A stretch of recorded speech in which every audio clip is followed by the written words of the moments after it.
John Breed. I'm a professor at Florida State University in the entrepreneurship program. Specialize in IT startups, technology, change management. And a side venture is I like to talk about career management as well. We're here today doing a talk with, in the state of Florida, state agencies, security professionals for the state agencies. We're going to do a talk on really innovation, how it impacts careers, and what kind of skills you need in the future to succeed. So I hope you enjoy it, and look forward to you guys watching it and ask any questions you have, and it'll be great. Thanks.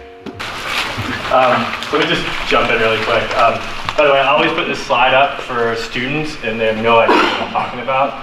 So you guys know what this means, right? Yeah. So when I started at FSU, and I'll tell you a little background about me and then we'll jump sort of into the topic really quickly. But when I started at FSU, they asked me, I did a speech, and I kind of came back after selling a company, and I had a non-compete. I had a year off, and I decided that I would try to use that year in a way that made the most sense. And I decided I'd go get an MBA and go to grad school well into my 40s, mind you. Still a lot of missing hair. And when I did that, after going through grad school, I did a couple of speeches, kind of walked in and helped some people around MBA case competitions, dove into a little bit of some of their IT strategy, helped them through that, and eventually, at that point, the dean of the College of Business asked me to join the faculty, which made me laugh because I'd never taught anybody anything outside of 3 kids, and it's questionable how much I taught them. So that's how I came to be, and the first thing I said to them was like, hey, I've built some e-commerce sites, I've done some technology in the background, just don't make me teach a coding class. The very first class at FSU, Advanced App Development, it was awesome, and I started right there. I was like, let's just go with Hello World. So the upside is, I feel, when Ralph, I really appreciate you giving me the opportunity to sort of come and meet you guys and hopefully serve you in a way that adds some value. I kind of panicked a little bit because, to be totally frank with you, like there's no way I can hang with you guys on security and IT. I'm like a mile wide, an inch deep in that regard. So I did a little research, and this is what sort of made me feel a bit better, and this is where this talk is going, is when I looked to join. If I were joining this organization, and there was a couple of quotes in there that said, work smarter, find solutions faster, enhance your knowledge. Membership tries to position information system professionals to meet their career goals. And I went, holy crap, all right, I can talk to you guys now. So that's sort of why I'm here. Let me give you a little bit of quick background besides what I gave you before. So literally, I was born in the housing projects. So grew up in a pretty rural housing, government housing development as a kid. Went on to be the second person in a large extended family to ever graduate from college, the first one to ever graduate with a graduate degree. And UGA undergrad, FSU, did all my graduate stuff, as you know.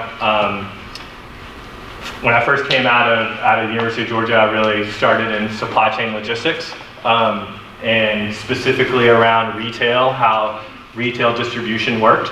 I then was tapped by a management consulting firm to come in and essentially take supply chain management stuff and push it to ERP systems around supply chain management. And in particular, there was a lot of, at that time in the 90s, I'm dating myself a lot, that was sort of where we were heading. So my first project in technology project ended up on the front page of the Wall Street Journal. It's still considered one of the 5 biggest IT failures to ever happen. You can look it up. Some people in here know the company, but it was with Hershey Chocolate. And it just so happens as we were doing an ERP system, we tried to go live just before Halloween. I don't know if you know much about chocolate. They move a lot of freaking chocolate during Halloween. Bad time to go live. From there, some other things I've done beyond that is I built out an e-commerce company and sold that off. My wife and I built a digital design firm, and eventually that was acquired by a publicly traded firm in Silicon Valley on the NASDAQ. Biggest failure I ever had around entrepreneurship was really in the restaurant business. Helpful tip maybe that will go along with this talk is when you're good at some things and you have some success, try not to have so much hubris that you think you can do any sort of business. I cannot do restaurant businesses. Fail. Today, here's what I really do. So I'm a full-time faculty member at Florida State University, started in the MIS department teaching coding and mobile app development. In particular, I'd never built mobile apps. I volunteered for it because I wanted to learn more about mobile apps. I used them. I'd done a lot of e-commerce work. I wanted to know more, so I thought if I could teach them, I would learn. From there, I've transferred out to the Jim Moran School of Entrepreneurship. My sort of specialty is IT startups, emerging technologies, and really just the business of how startups work, both entrepreneurially, but sort of intrapreneurially too, inside organizations. And also, some of you might recognize me that I also work for SHI here in town on our local team. Initially, I came in as an IT service director for the Southeast, looking over a large-scale sort of IT solutions and how those projects were both positioned and executed on. But I recently asked to sort of come back and just focus on Florida state agencies for two reasons. I live in the state of Florida. I kind of care about where the state's going. And third, it allowed me to sort of manage a schedule where I could still meet with students and work on startups and hopefully impact the state. So that's really the background. So let's jump into really what we're talking about today. You see Infinity and Beyond. I started to use and just go completely cheesy for you guys and do the Disney with Buzz Lightyear, but I decided let's pull that back. What are we talking about? Ultimately, we're talking about how fast the world's moving. And I think as technology professionals, you probably have a little better grasp than the rest of society, but I still think it's worthwhile for us to sit down and think about it for a second. So essentially, one of the things when we start talking about the pace of innovation, disruption, all the emerging technologies, be it AI, VR, 3D printing, all the way out to machine learning, which I know is connected to AI, but a little bit different, they're having great impacts societally. Not just impacts on how we do our job, but how we live, the frameworks on how we make decisions, and sort of where it's going. So, quick point, in the world today, I think this is a fact that probably, or at least a stat everyone's probably seen recently.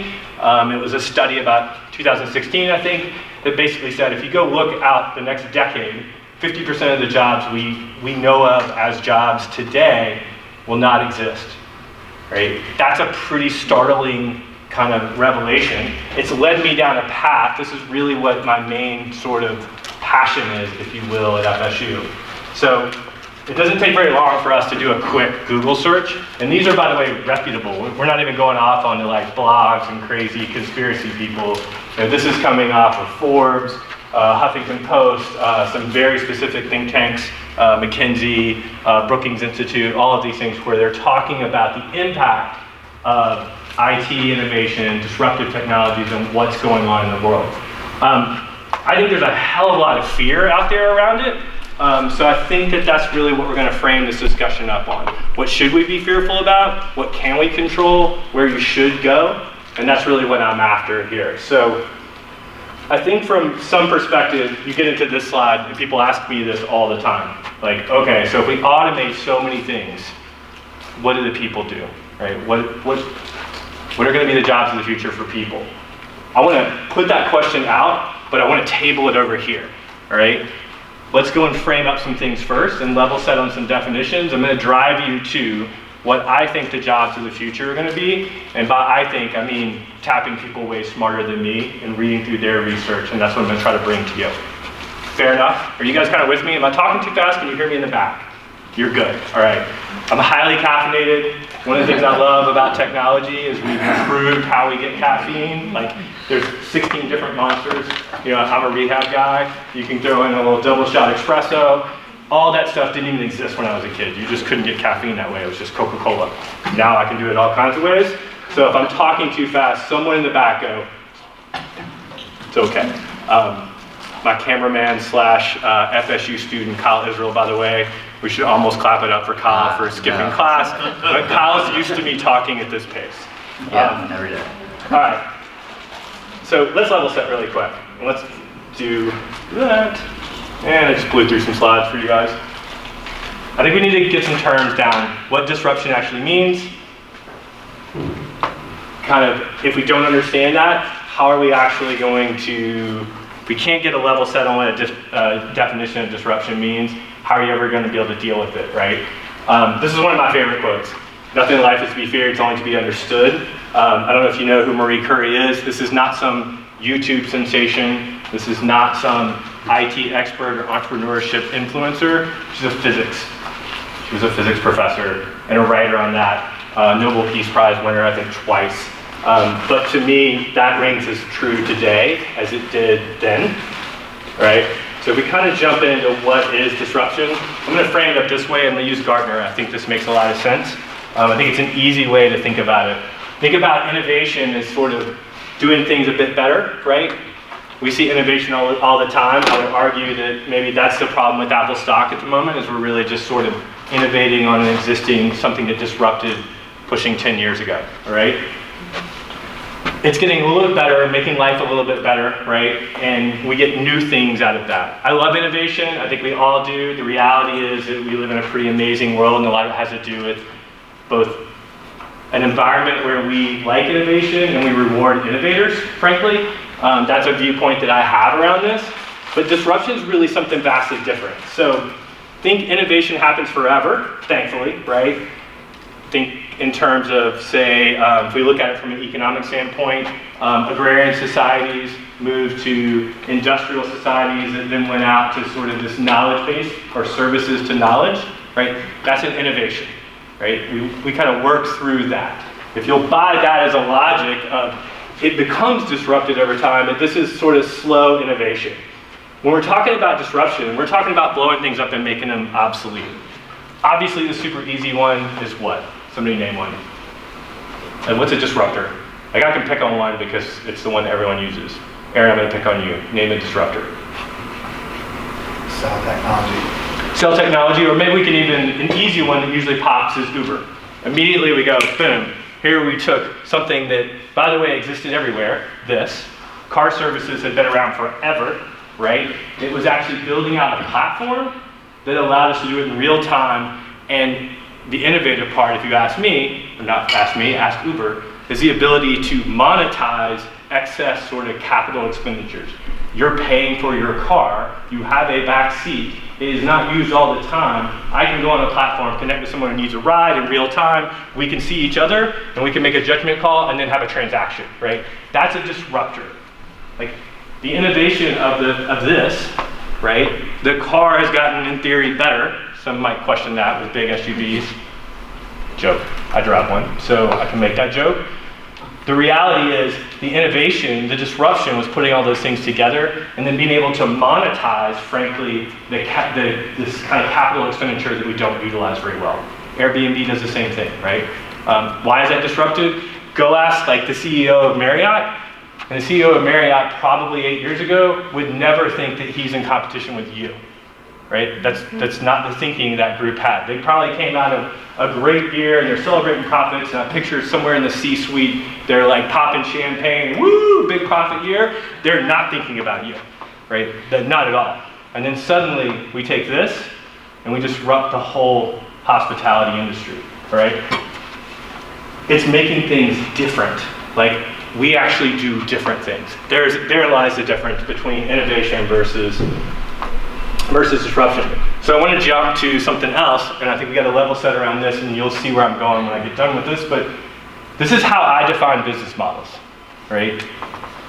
I have to spend a lot of time, one of the classes I teach at FSU is we literally take 30 students, they start with me in the spring, they start with me in the fall and commit to stay with me for a year, and every one of them builds a business from the ground up. It's a project where they walk in with zero experience typically. Some of them come in, they're rock stars, they're like 12 years old, and I should probably work for them. But most of them walk in going, I think I want to run a business, I think I want to be an entrepreneur. And the struggle is, we start throwing terms at them, disruption, business models, value proposition, all those kind of things, right? I think when we get tied down to that terminology, oftentimes it slows them down. But really where I'm heading is less about all this innovation talk and all that. It's like how you guys can have greater impact, have better career management, and recognize sort of where the world's going so that you can identify on. That's really the point of this whole talk. That's the infinity and beyond part. I want you to go, infinity is going to come, innovation's coming, disruption's coming, all those things are coming. But how are you going to fix that? How are you going to capitalize on that? And most importantly, how are you going to have impact? That's actually that's like the most important topic for me. This is where I spend the vast majority of my time, is thinking about stuff like this. So we're level set now. We know what disruption is, we know what a business model is, we know what a startup is. The pace of change is increasing. I think we all kind of see that. Let's do some quick visuals just to back it up. You've probably seen this slide before. I've seen it 1,000 times. But all it really does is illustrate how fast we adopt things now. So electricity took us 46 years to sort of have mass adoption in the US, right? And we're down to the iPhone, it took 2 years, right? If you want to go one step further on this argument, this is the one that's super fascinating to me. Last Christmas, do you know what the highest selling thing was? The best selling item? Good God, you guys can speak, right? Well, it's a hint. It's a smart speaker, right? So the smart speaker is one of the most quickly adopted technologies we've ever introduced, right? What it tells me is, that's an arc down, right? We're getting better and better at adopting new technologies. Sometimes for the bad, right? Rogue states, bad actors from a security standpoint, sure. But we're also getting better at adopting ways to be preemptive and to mitigate risk in that. That's true of really all technologies. We're in a connected world. We're in the connected economy at this point, right? So we have this is really the illustration of why there's more change. Supercomputers making more supercomputers, right? That's the logic behind singularity, which basically says, from a technology standpoint, expect this pace to get a lot greater, right? Whether that turns out into startups that we say are unicorns, the Ubers of the world, doesn't matter to me. Life-changing stuff, this is what's happening. So just some super quick facts, because why not? You want to know how fast this went? 2015, 800,000 smart speakers in America. Do you want to take a guess on where we're at today? How about just the percent of population that has a smart speaker in their home? Let's just do a poll here. Hands up if you have Alexa, Siri, any of the smart speakers in your house. I have it, but it's unwrapped. It's unwrapped? All right, that counts. That counts. We haven't connected it. One more time. Hands up on that one. That's actually funny, because I was curious about this group, right? Because you guys are in the risk mitigation business oftentimes. But some TVs have that functionality installed in them now as well. So they are probably counting that as well. Probably a lot of people have it in their TV and don't even know it. So it's a great point, Ralph. And ultimately what we're talking about is the adoption is partly around that we're making technology better, faster, and cheaper. Sure, right? The other part is we're connected. So once your aunt gets it and talks to you and probably posts it on Facebook, maybe does an Instagram shot and tweets about how awesome it is, all of a sudden you knew about this product that maybe you didn't know before, right? So kicker here is end of 2018, so we're now 3 months into 2019, somewhere in the range of 20% of the US population. 20% of the US population now has a smart speaker. That's how fast we're doing this stuff, right? So the pace of change increases. I've already basically told you that you should be a little bit fearful about what your job's going to look like, because 50% of the jobs that we know today are going to change. For the record, I would argue one of the best industries that's ripe for disruption is education. So kind of sort of eat my own medicine here on that. Clearly that's an area where we can disrupt. I'm going to take a total aside that's not in any of these slide decks. And I'm just going to run with this for a second. Kyle's used to this. I usually go down rabbit holes all the time. Does anyone know how you can sort of predict if something's going to be disrupted? There's a simple way. If I had a whiteboard, I would throw it up really quick. So this simple way to think about disruption and what might be disrupted soon. And when I say some of these things, you're going to go, ooh, crap, I know some things, right? One is, if the price of any given good or service is increasing, so if we had a chart up here and we had a line going up an axis that shows the increasing cost of a good or service, right? And then super simple, if we take a value line and say the value that you're getting from that, if it's not exponentially outpacing the price, i.e. we should have this gap where we get all this value for the price, you're ripe for disruption, right? The easy one, super easy one, if you want an example, is think Comcast, All right, is anyone from Comcast here? If they are, sorry, Ralph. Ultimately, when you think Comcast, oftentimes I think super high bill. We went from back in the days of having $25, $30 for cable, and suddenly we're at 180, and you're like, whoa, whoa, whoa, time out, right? And then if you call to actually cancel it, you got to go through a ton of, like, good God, who are you talking to cancel it, right? No one knows. Well, that's sort of, as we know, that's a way to create friction, therefore slow down that piece. They were ripe for disruption. I don't blame Netflix in that regard. I certainly don't blame Amazon. I blame an industry that the price went up and the value dropped, right? That's how you know when something's going to be disrupted, right? Total aside, that's a bonus. I'm not even going to charge you for that. Like, that's just bonus knowledge. All right, so based on all that kind of stuff, here's what I really think is important. Here's why I'm interested in entrepreneurship. Here's why I still try to practice it, and here's why I'd like you to practice it a little bit, right? I believe that entrepreneurship and the startup is the institution that can create the greatest change in society in a positive way, right? I believe, and I think most entrepreneurs, and probably a lot of you, I think tomorrow is going to be better than today, right? I am wickedly, wickedly bullish on the future, right? I have the luxury of I get to go out and talk to a lot of you all, and I'm a Generation X person who deals with millennials and Gen Z. And oh, by the way, if you want to talk about millennials, I'm really dealing more with Gen Z now. That's really what hits college campuses. Most millennials are either outside of college now or working, right? We're really in the Gen Z generation, which is interesting because millennials make fun of Gen Zs like we make fun of millennials like the best and the greatest generation makes fun of my generation, right? I get it. But I'm going to tell you this, I'm around some super talented people. I know how competitive schools are today. I know how well balanced the students I get to meet in terms of what they do, and what kind of impact they have, and how they think about social impact, and how they think about startups, and how they think about jobs, and how they think about the future. I'm freaking bullish, right? I am not a pessimist. I am scared for people about their careers though. And I'm specifically scared about people like me, actually. Like the 40-year-old-ish, so not 40, but that sounds right. The lower end of the spectrum. The 40-year-old that has some skills, but some of those skills are being automated, let's be honest, right? But I'm pretty bullish on it. I want to give you some implications of kind of where we are and why I'm bullish on it. Then I'm going to tell you how to deal with sort of the change, and then we're going to go questions, and good God, I have no idea what time it is. Oh, we're good. All right, we're doing awesome. So I pulled this straight off of Singularity. I'll probably, maybe Ralph, I can send you some links and some reading stuff if people are interested in this, or you can reach out to me directly. I'll have my LinkedIn stuff on here and Instagram stuff, and you can just DM me or whatever, and I'll kind of give you some of this. But this is how different the world is today, right? And this is only in the last 100 years. Like, global income's gone 300%. Lifespan at 250%. The cost of food, the cost of energy, the reductions are pretty crazy.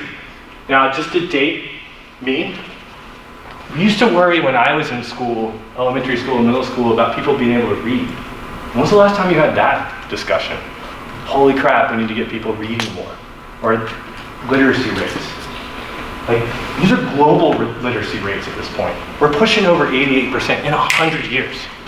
Right? That's why I believe the world's getting better, right? Slowly but surely, we're getting better, right?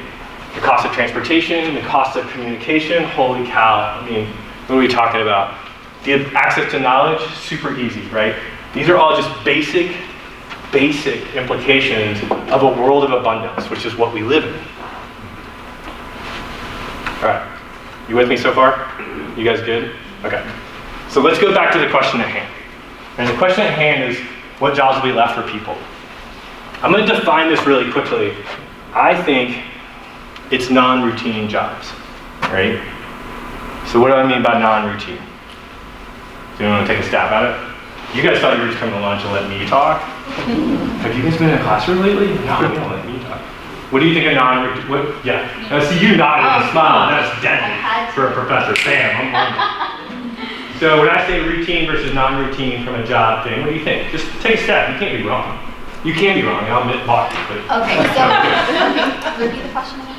A non-routine activity versus a routine activity. What do you think the difference is? So something that's done every day? Are you asking for a specific example? I'm asking for whatever's on your mind about it. When I say that, what do you think?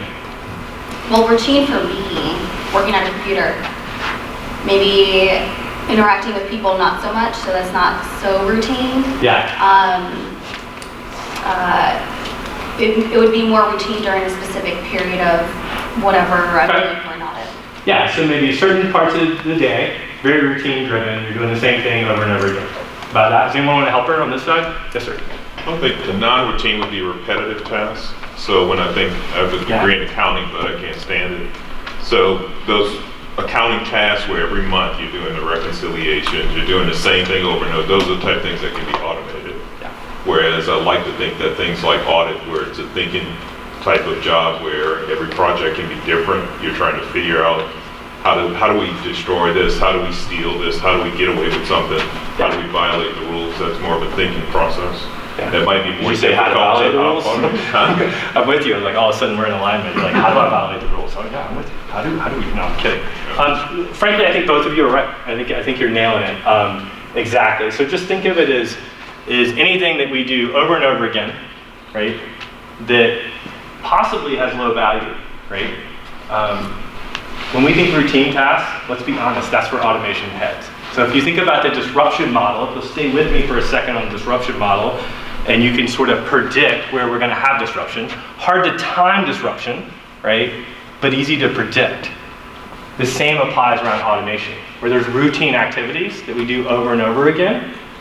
Those are the ones that get automated. Why? Because we do them over and over again, and we get them very controlled, right? So it becomes super easy to take a machine, AI, machine learning to replace, right? So what jobs are left for people? It's the non-routine stuff.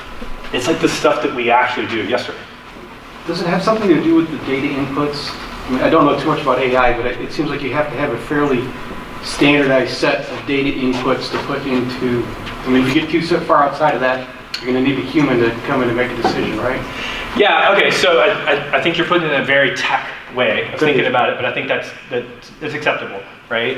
It is. It's super addictive. No, you killed it. That's an A right there.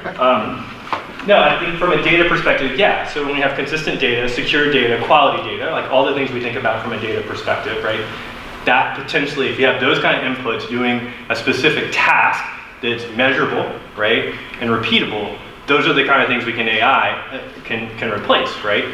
To the nth degree, you can be super awesome at math, and you can be fantastic and go well past your 12s and multiplication, which to me is amazing, right? And suppose you can do that, but I can still beat you, because all I have to do is whip out my phone, right? Because we've automated that process.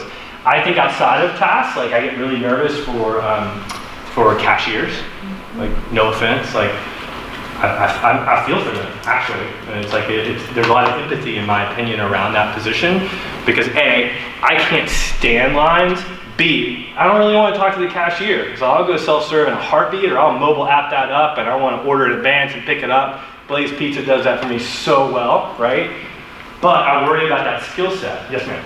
Sam's Club, scan and go app. Yeah, love it, right? Or Walmart, they'll bring it out to my car, right?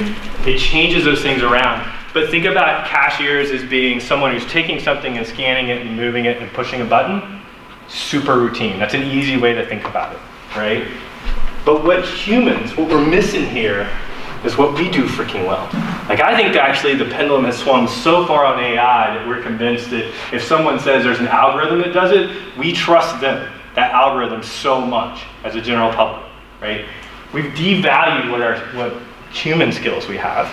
And this is where I'm kind of heading. So let's think about some human skills really quick. One is, we're pretty damn good at, sorry, pull that back. We're darn good at solving complex problems. And in particular, what makes us really good at solving complex problems is, I call it the like thing. Like, we did something over here and it was a lot like this. And I can apply that to this with intuition, experience, and going, hey, that model sort of looks the same way, and it sort of sounds like the same problem. If you sort of squint, it sounds like, if you look at it and you go, that's sort of the same issue that we're having over here, in a totally disparate environment, right? They don't touch each other. Humans are really good at that. We just spot that stuff. And we're able to make those connections that AI is not capable of doing at least currently, and probably not in our lifetime. All right? So the ability, what we can do is those complex problems. We're super good when we push ourselves to do this. Like, so you're the first person to ask a question. That's pretty cool, actually. It takes somebody a while. Like, I have to pick on a couple of people, and you guys were awesome, but then someone asked a question, right? Well, you did pick on. I know. Well, somebody's got to pick. The point is that you got to that point of being able to connect, right? So we're super good at connecting to us, all right? So we can solve complex problems. We think and we can take disparate things and look at them and realize where they're similar and apply them. We're good at connecting people, and frankly, I would say our value is also around the emotion, right? So you're already starting to see some of the stuff around algorithms and AI, and if you build in certain biases, then that machine learning replicates that bias, right? You see it in some of the HR stuff that's going on, where if a certain type of team develops the inputs that go into HR AI, suddenly all the people that it wants to hire looks a lot like that team, right? Even though we automated it, right? So we have a little bit of trust in AI. Right now, I think that pendulum will swing back, but the reality is, I think us being emotional is a value, all right? That is actually something that we can do. We can have empathy, we can have sympathy, we can put ourselves in someone else's shoes and realize why they made mistakes, right? That's our justice system at the end of the day, right? So, jobs that are left for people are that, right? So let me walk you through some of these things. If you're gonna have impact in the future, if your job gets automated, if all those things sort of happen, how do you need to think going forward? And that's the last bit of this talk, and then we'll go some questions and we'll wrap it all up. And you guys can go back to more stimulating conversation than this. I look at it as going, I think that humans, where we're flawed, is we think risk, we don't recognize our own personal risk very well, right? Because of pain. Like it's the fear of me getting up here and I'm gonna say something a second ago, this is the mistake I made that embarrasses me, but I'll just point out, like I go to Mr. Thomas Vaughn and I called him Robert. I started off by calling him Robert, right? And immediately there's a lot of fear around, oh my gosh, called him the wrong name, but just stay with me, Thomas, and just nod yes. We still had a good conversation. I was able to overcome that really quick and go, oh my gosh, Thomas Vaughn, sorry. But, right? We put too much risk in failure, personal failure, all right? So what I'm driving you to is I think you gotta de-risk your personal failure, all right? Or de-risk you being uncomfortable.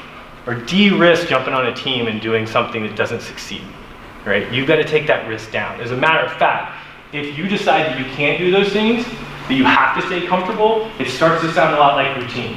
And those are the places that get automated, all right, in the future. So if you wanna be impactful, and you want interesting opportunities, and you wanna do things that matter, I'm suggesting you gotta start right there, how you evaluate your own personal risk. I'm not talking about the risk that you would do for an agency, or your accounting firm, or your clients. I'm talking about what things you do personally to impact your career, your well-being, and how you have impact around the people around you. We're gonna change that de-risk. So I also would suggest that Warren Buffett's a pretty smart guy, and the best investment you can make is in you. Like, put $10 into you getting better, or $10 into a savings account, I would argue I'd put $10 on me every time, right? Every time, because I know how to monetize me. I know how to take that $10 investment and use it properly, right? Invest in you. So I'm gonna roll through a couple of things, and I'm gonna make a point here, and you actually just said it, and I should have paid you $20 for going. Non-routine for you is talking to people, right? So I've already kind of highlighted one of the things that people do well is we connect to people. Right? Here's what the research is telling us around innovation and automation. You probably can't see it in the way back, but that very top line, all right, and this is wage distribution since the 80s going left to right, all right? Highest, low math, high social skill. Note, high math, high social, real close. High math, low social, that's that third one? Low math, low social, you're totally in trouble, right? Right? Change in task performed by youth workers relative to 1980. We're asking people really to be social.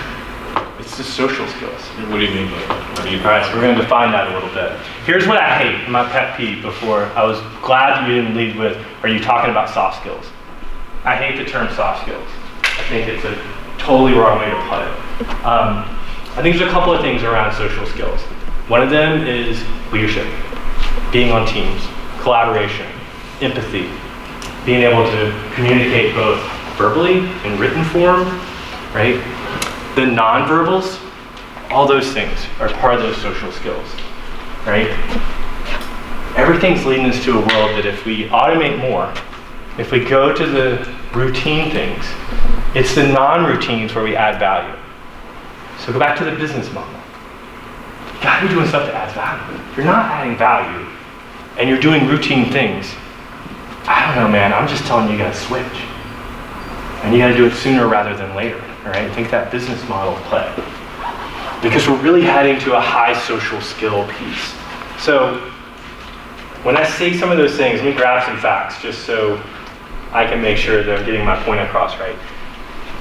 Wage growth, employment, needs, when you go out there and look at what jobs are open and what are the hardest to fill, they're actually mostly people stuff. We have a misnomer around it's coders, it's super tech. I think tech's important.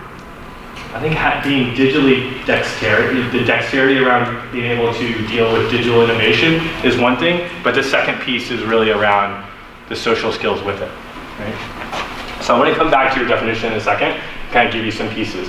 But I want to hit because I know we're running slightly short on time. I want to hit 4 points, then we're going to define it really quick. So here's what I would suggest. If you buy that logic, that I want to be more impactful, and that I don't want to be replaced by a machine, and I want to be able to control my destiny a little bit, right? I would suggest there's about 4 things you ought to do. I think you got to attack opportunities to lead, right?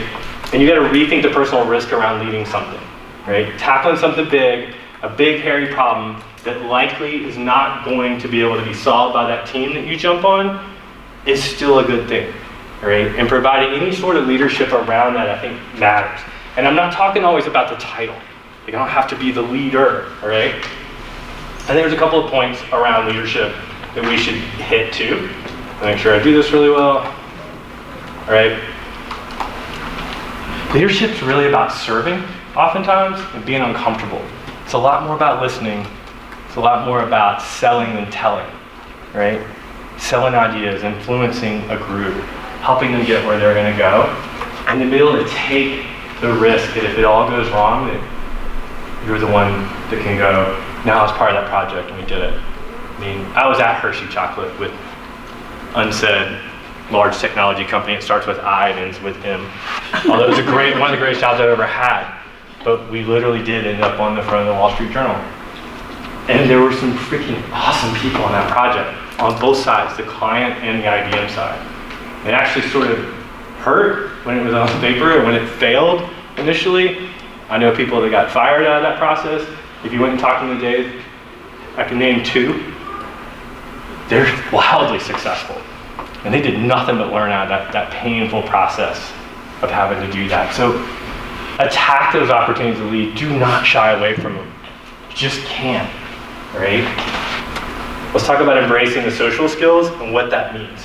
But first off, the economy today, and it will in the future, really is going to reward quantitative skills, which a lot of you have, matched with qualitative skills. And that's really what we're talking about here. So those social skills to me are often about making people feel comfortable. And if you want to boil it down to what we're talking about, it's making you feel comfortable, building trust, right? Even in situations where you disagree, it's partly going back to learning how to be with people, and you don't tell them how to do it, try to influence them and give reasonable reasons for why you're doing what you're doing, right? Being a quality listener. Collaboration is the key, man. If you go to startup culture, probably some of the smartest things we've learned in startup culture that's very different than what I learned in the 90s when I first did my very first e-commerce piece, was you want a team. And you want a team with a diversity of thought and backgrounds. That the smartest person in this room, and let's just say it's Aaron, all right, up front. Let's say highest IQ in the room. And on top of that, let's even give you a little extra. We're gonna pick a project that you know inside and out and you've done for 20 years. And we've got to solve a problem, and you in your head go, I've done this before, and I'm really good at it, and I have a great background. I can take 4 of you, and we can probably beat him in decision making over time. We just flat out will. All data points of that. Good teams with diverse thoughts who care, and they're aligned on what the goals are, they're gonna outwit the smartest person in the room. That's sort of crowd theory stuff you hear about, but it matters, right? It really does. So that collaboration piece, that's why it's so crucial, right? It's that ability to get on a team and listen and work together, get in alignment, and solve a problem. If everything's automated, the big problems, the big hairy problems, are gonna be the problems that are solved by those kind of teams. And those teams are gonna be pretty freaking fluid, right? You're gonna be on a team, and 6 months later, you gotta be on another team. The best thing I ever learned about management consulting, and I haven't done it in years, is around the ability to fluidly move in and out of teams. And super quick, land in a new team, figure out what's going on. The good teams could tell you what was happening, ramp you up super fast, where you could start to have that value, right? That's really how work's gonna go in the future, but that requires a heck of a lot of social skills. All right? Question on that. Sure. In that scenario, what if Aaron is leading the team that has the... Oh, well, gosh, you're exactly right. That's the multiplier effect, right? So if we can put Aaron on this team of the 4 of us, me, you, someone in the back, a really brilliant Ralph. You know, we put all this together, and then we've got Aaron who actually knows this stuff, this particular project so well. And as well as to listen. Well, and if we set that team up right, and Aaron can be a good leader and has strong social skills, and we can do a good job with our social skills of being able to present ideas and the trust that we're all working on the same, moving in the same direction, we're gonna solve that problem so fast. As a matter of fact, we're much more likely to innovate and disrupt around those kind of plays, all right? So that's the difference. But if he goes solo, I think we can beat him. I mean, if I got Ralph on my team, I can beat him. I can kill him. All right, so a couple more points and then we're done, all right? This is just how I think about stuff. Like, it's, to me, I call it stay in beta. I'm just constantly learning and relearning, like constantly. And the reality is, once you learn something, 3 years later, man, that could be totally wrong. Totally wrong, right? I always think about, and it's a great illustration. If you go back to when George W. Bush was against John Kerry, if you guys remember how that, it's a marketing term called laddering, by the way. Bush very effectively used a marketing philosophy called laddering, of basically taking something and making something that might be perceived as negative and make it into a large negative issue that makes people fearful. This is I'm not trying to say whether I like Kerry better or Bush. It's a really interesting point around this. He basically, if you remember, and if you don't, you're too young, go back and look at the great commercial about Kerry being a flip-flopper. First time we ever heard the term flip-flopper. And actually they showed Kerry like, he was, if you remember, he was a really good athlete at the time, and he would windsurf, and they showed him windsurfing, and he taxed the other way, and they're putting bullet points in. Voted for the war before he voted against the war, before he voted for the war, right? And they basically made you question his leadership, his tenacity, his ethics, right? Forget the politics of it for a second. I would suggest you don't be married to ideas. In a world where we know things are being automated, in a world where we know the pace of change is significant, I tell people I never get married to an idea. That I reserve the right, if new information is brought to me, that I can change my mind. If I thought the world was flat, and new information was brought to me that it was round, I ought to be able to change my mind, right? So stay in beta, keep learning. Don't be afraid to say everything I thought I knew based on this is wrong, and I gotta go dig a little deeper, right? You gotta sort of act like a startup. You gotta constantly be pushing yourselves.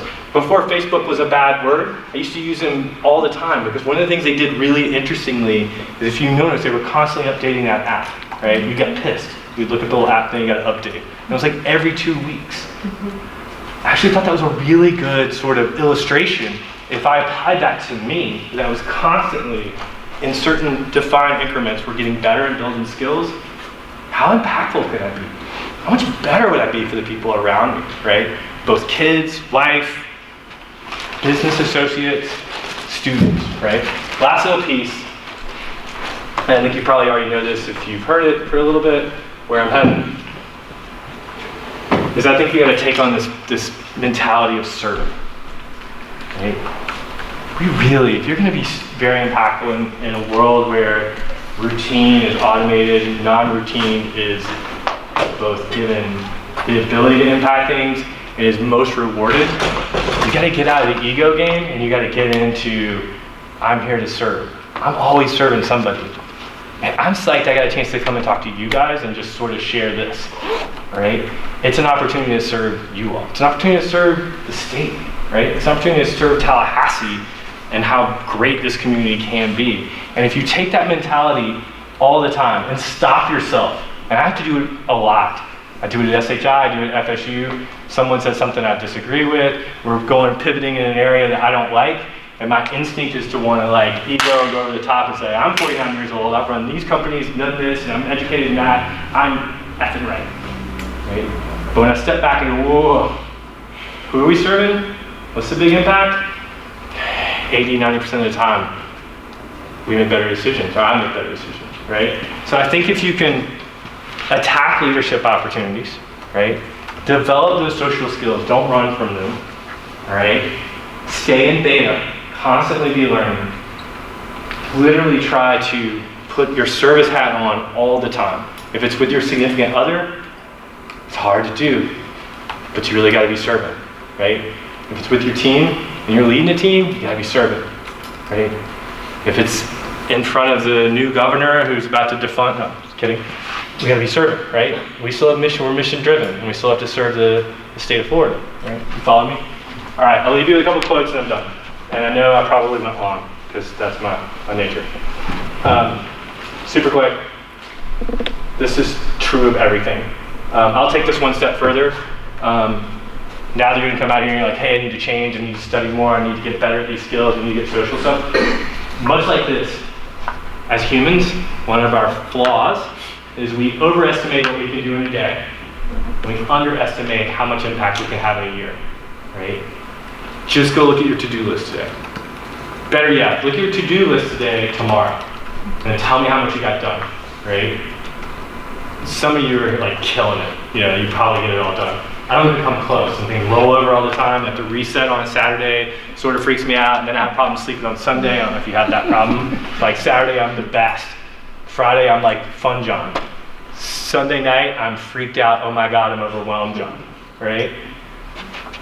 We really overvalue, we put too much of what we can do in a day, but as opposed to looking at what we can do over time, right? And the impact, the same applies to technology. We panic over cybersecurity and the issues around those things, and oh my gosh, hackers are getting into the water supply, right?